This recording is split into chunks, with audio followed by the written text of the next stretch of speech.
சச்சரவுகளை நேரடியாக தீர்ப்பது. குடியிருப்பு குத்தகை அலுவலகத்திற்கு உங்களை அன்புடன் வரவேற்கிறோம். இந்த வீடியோவில் குத்தகையின் போது ஏற்படும் சிக்கல்களை நாங்கள் ஆராயலாம். குடியிருப்பு குத்தகை அலுவலகம் நில உரிமையாளரையும் குத்தகைதாரரையும் முடிந்தவரை தங்களுக்கிடையான பிரச்சினைகளை தீர்க்க ஊக்குவிக்கிறது.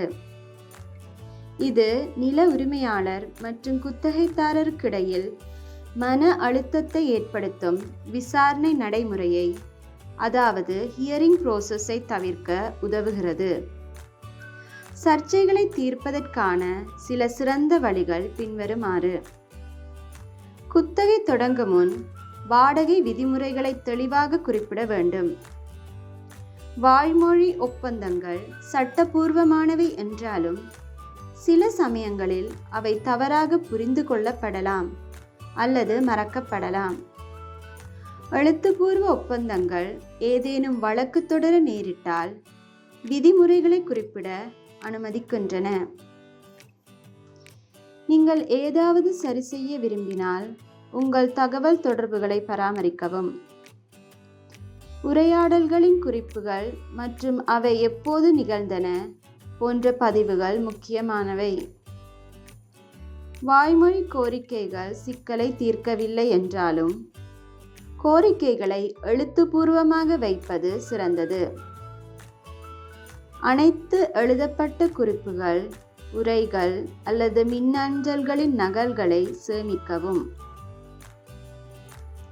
இதன் மூலம் நீங்கள் ஒரு பதிவை பெறுவீர்கள். எழுத்துப்பூர்வமான அறிவிப்புகளில் பிரத்யேகங்கள், அதை எப்படி தீர்க்க வேண்டும் என்று நீங்கள் நினைக்கிறீர்கள், எப்போது அதை சரி செய்ய வேண்டும் என்பவை உள்ளடக்கப்பட வேண்டும். தகராறு ஏற்பட்டால் குத்தகையின் போது எழுத்துப்பூர்வமான அறிவிப்புகள் தகவல் தொடர்புகளின் தெளிவான பதிவை வழங்குகின்றன. நிலையான நிபந்தனைகளை நன்கு அறிந்திருங்கள். மாகாணத்தில் உள்ள ஒவ்வொரு வாடகைக்கும் நிலையான நிபந்தனைகள் பொருந்தும்.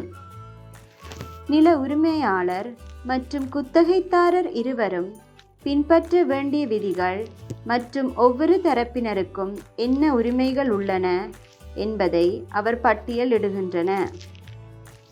ஒவ்வொரு எழுதப்பட்ட குத்தகை ஒப்பந்தத்திற்கும் நிலையான நிபந்தனைகள் இணைக்கப்பட வேண்டும். ஒரு நகலை எங்கள் வலைத்தளத்தில் காணலாம்.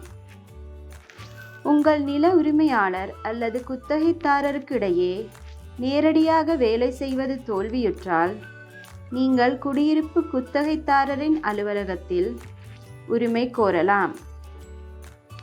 இதை எப்படி செய்வது என்பது பற்றிய தகவல்களை எங்கள் வலைத்தளத்தில் காணலாம். நில உரிமையாளர் மற்றும் குத்தகைதாரருக்கான மரியாதைக்குரிய நீண்டகால உறவுகளுக்கு தொடர்பு முக்கியமானது என்பதை நினைவில் கொள்ளுங்கள். பதிவுகளை வைத்திருங்கள். நிலையான நிபந்தனைகளில் உங்கள் உரிமைகளை அறிந்து கொள்ளுங்கள். குத்தகையின் போது வரும் ஏதேனும் பிரச்சினைகள் குறித்து வெளிப்படையாகவும் தெளிவாகவும் இருங்கள். நேர்மையான மற்றும் திறந்த தகவல் தொடர்பு வெற்றிகரமான குத்தகைகளுக்கு உதவுகிறது.